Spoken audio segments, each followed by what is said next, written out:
As you know that we are in a series of chemical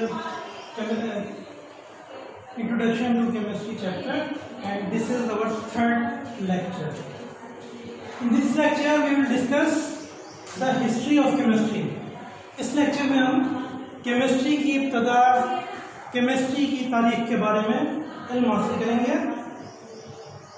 being a student, एक student होते हुए तारीख हमेशा से कुछ सब्जेक्ट रहा है, लेकिन जब हम केमिस्ट्री की तारीख के बारे में पढ़ते हैं तो ऐसा लगता है कि हम अपनी ही कहानी पढ़ रहे हैं, क्योंकि we had already discuss that chemistry is an very old knowledge. Chemistry की जो स्टडी है वो नहायत कदीम स्टडी है और इसकी इब्तिदा उस वक्त से शुरू होती है जब इंसान की अपनी तारीख शुरू होती है. जिस वक्त इब्तिदा में इंसान तारीख में जंगलात में रहते थे और किसी इत्तेफाक से उन्होंने वहाँ पर आग डिस्कवर की, फायर डिस्कवर की, और उन्होंने देखा कि फायर के ज़रिए मुख्तलिफ एलिमेंट्स, मुख्तलिफ कंपाउंड्स अपनी नेचर किस तरह से तब्दील करते हैं. तो उस वक्त से ही केमिस्ट्री की तारीख का आगाज़ होता है. एक इल्म के तौर पर अगर हम हिस्ट्री को मुख्तलिफ पीरियड्स के अंदर क्लासीफाई करें तो we have three major branches, we have three major periods of chemistry. The first period belong to Greek period.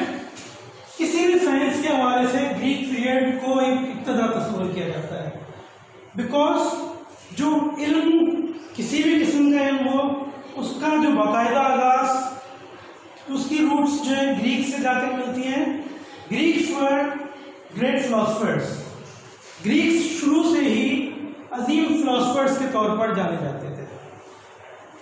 Greek period के दौरान चंद अजीम साइंटिस्ट के नाम प्लेटो, एरिस्टोटल, डेमोक्रिटस, उर्दू में हम इनको सुकरात, अरस्तु और अफलातून के नाम से जानते हैं. अगर आप यहाँ देखें तो यहाँ पर इनका पीरियड मेंशन है.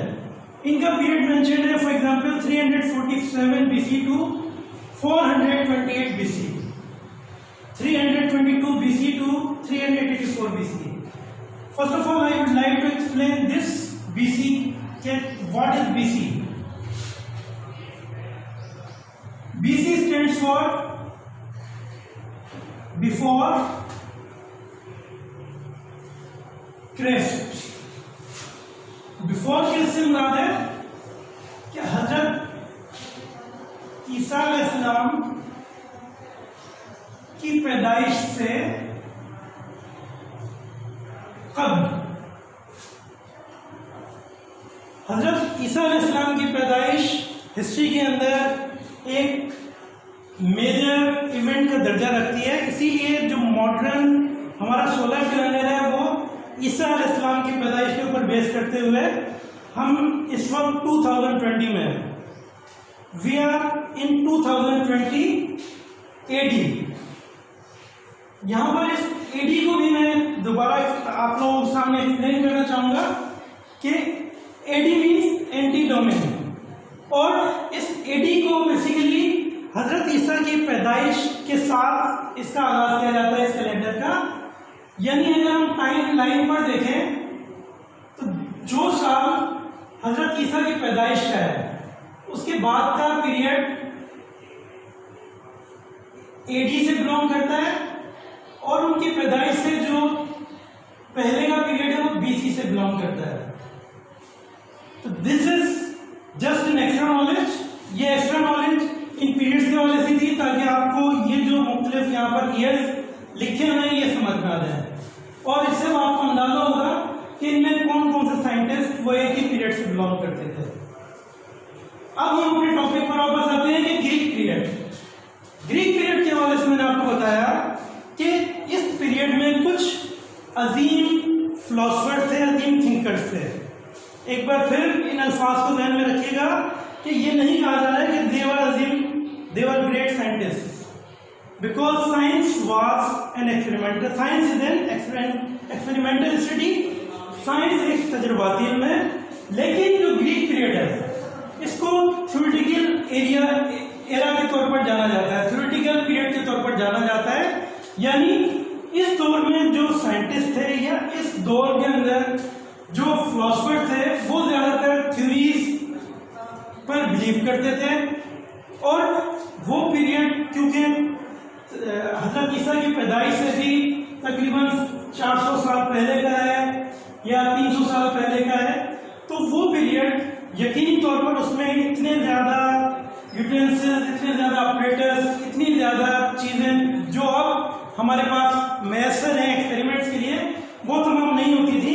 तो एक मजबूरी ये भी हो सकती थी। और इसके अलावा दे वर ग्रेट थिंकर्स, उनकी थिंकिंग एबिलिटीज के बारे में या उनकी थ्योरीज के बारे में अगर हम डिस्कस करें तो उस दौर में उन्होंने कॉन्सेप्ट ऑफ एटम, एलिमेंट्स और केमिकल रिएक्शन दिया। यानी सबसे कम कि एटम, जो एटम वर्ड है, टॉम का मतलब होता है डिविजिबल और टॉम से पहले ए लगा हुआ है। A means no, not, tom means cuttable. तो ये एटम नाम जो है ये उस दौर के अंदर उन्होंने मैटर के सबसे छोटे पार्टिकल्स को सजेस्ट किया था। उन्होंने एलिमेंट्स का कॉन्सेप्ट दिया और केमिकल रिएक्शंस किस तरह से होते हैं ये कॉन्सेप्ट्स उस वक्त दिए गए।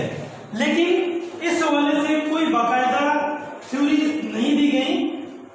इसलिए उस वक्त जो साइंसदानों ने कॉन्सेप्ट दिए थे उन्हें मॉडर्न पीरियड के अंदर जब मुख्तलिफ साइंसदानों ने डिस्कवर किया तो ये चीज़ें उनके नाम से अब हिस्ट्री के अंदर मेंशन है। उन्होंने एक और कॉन्सेप्ट ये दिया कि everything which is around us, हमारे इर्द गिर्द जो भी चीज़ है, मैटर हमारे इर्द गिर्द जो कुछ भी है वो बेसिकली 4 अनासिर से मिलकर बना है। वो 4 अनासिर, वो 4 एलिमेंट्स कौन कौन से हैं? Number 1 earth, number 2 air, number 3 fire and number 4 water. यानी आग, हवा, मिट्टी और पानी, इन 4 चीजों से मिलकर मैटर बना है, या these are 4 elements in our world. यानी उन्होंने ये थ्योरी दी कि दुनिया के अंदर 4 अनासिर होते हैं, आग, हवा, मिट्टी और पानी। उनमें से हर एक का इफेक्ट, यानी जमीन का जो इफेक्ट है वो जमीन ड्राई है और कोल्ड है, air cold, wet and hot है, फायर हॉट एंड ड्राई है, water cold, hot and wet है। इनके जरिए मुख्तलिफ केमिकल रिएक्शन होते हैं और नए नए कंपाउंड्स वजूद में आते हैं। तो उनकी ये थ्योरी क्योंकि एक्सपेरिमेंटल बुनियादों पर प्रूव नहीं हुई, इसलिए आगे जाकर ये कॉन्सेप्ट खत्म हो गया, ये कॉन्सेप्ट रद्द हो गया। इसीलिए कहा गया कि ये जो एरा है, ये जो पीरियड है, ये जो दौर है, ये टोटल नजरियाती बुनियादों पर था। इसकी तजुर्बाती बेसिस नहीं थी, तजुर्बाती बुनियाद नहीं थी। तजुर्बाती बुनियाद कब पड़ी, या केमिस्ट्री का और साइंस का सुनहरा दौर कब शुरू हुआ? जब मुस्लिम्स ने साइंस पर काम करना शुरू किया। जब इस्लाम का आगाज हुआ दुनिया में, तो आगाज से ही मुसलमानों ने साइंस पर काम करना शुरू किया, क्योंकि मुसलमानों की जो होली बुक, मुसलमानों की अजीम किताब, इल्हामी किताब कुरान, उसमें मुसलमानों पर बार बार जोर दिया गया कि इल्म हासिल करें, हर इंसान पर इल्म हासिल करना फर्ज है, अपने इर्द गिर्द जो चीज़ें हैं उन पर गौर करें, उनका मुशाहिदा करें और इनमें अल्लाह ताला की निशानियां हैं।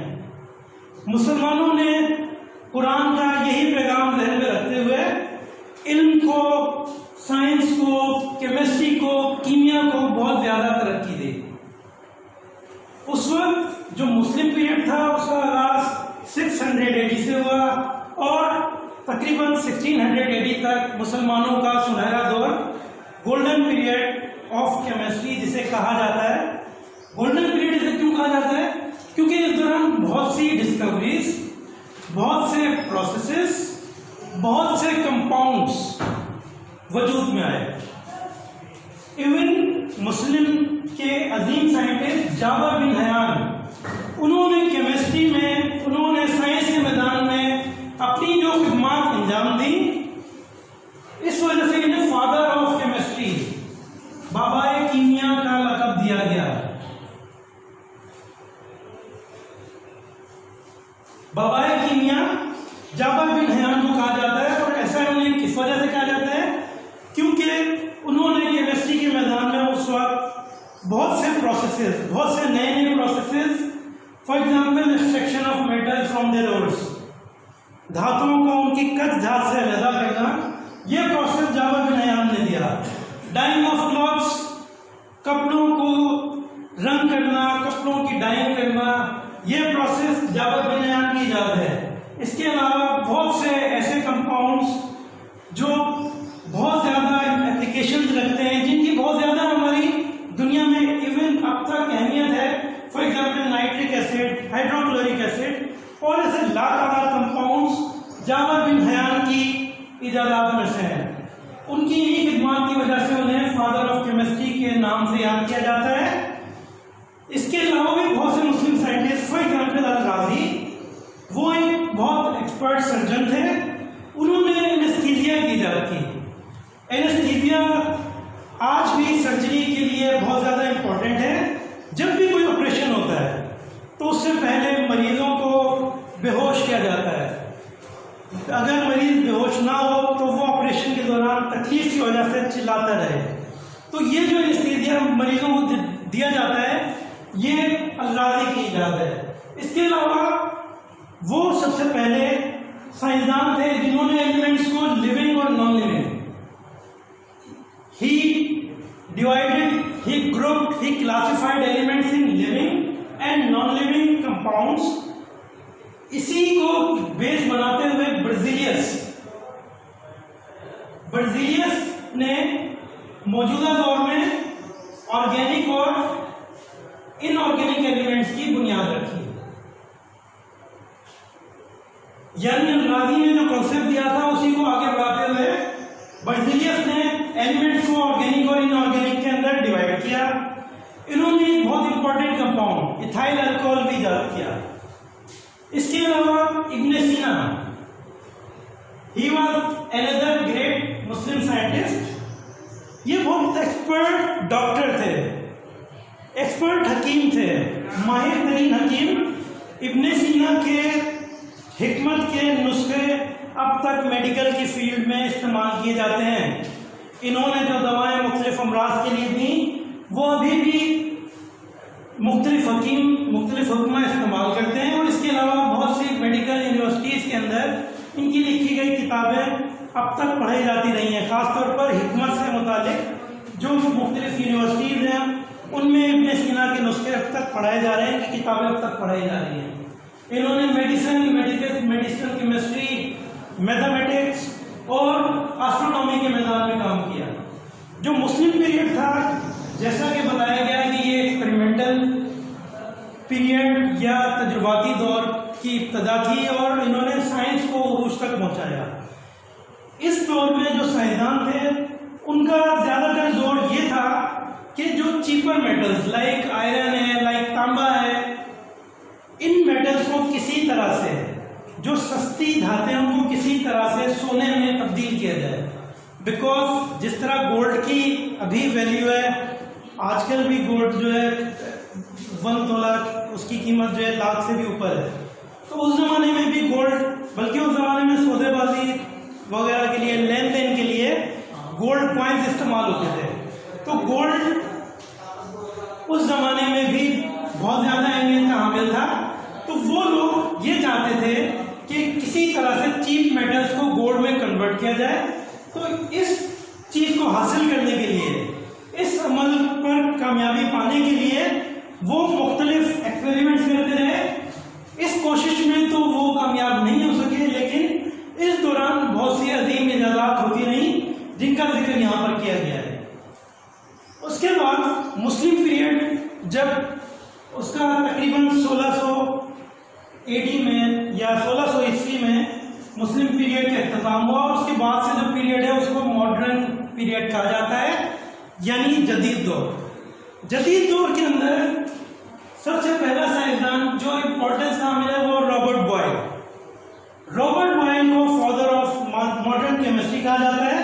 ऐसा इसलिए कहा जाता है कि ही वाज द फर्स्ट, वो पहले साइंसदान थे जिन्होंने केमिस्ट्री को एज अ सिस्टमिक स्टडी, एक सिस्टमिक स्टडी, सिस्टमिक इन्वेस्टिगेशन के तौर पर कीमिया के इल्म को डेवलप किया।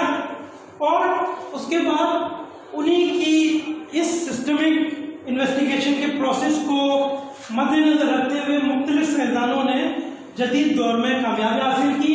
फॉर एग्जाम्पल जेम्स ब्लैक ने कार्बन डाइऑक्साइड डिस्कवर की, जेम्स प्रेस्ले ने ऑक्सीजन, सल्फर डाइऑक्साइड, HCl ये कंपाउंड डिस्कवर किए, शेले ने क्लोरीन, कैवेंडिश ने हाइड्रोजन गैस डिस्कवर की। और इसके अलावा डाल्टन ने वो कॉन्सेप्ट जो ग्रीक पीरियड के अंदर दिया गया था कि matter is composed of small elements called atoms, Dalton ने इसे बाकायदा एक थ्योरी के तौर पर पेश किया। Dalton was the first one जिसने इसे बाकायदा थ्योरी के तौर पर पेश किया कि everything is made up of small particles called atoms. और इसने ये थ्योरी दी कि एटम को ना तो डिवाइड किया जा सकता है ना डिस्ट्रक्ट किया जा सकता है।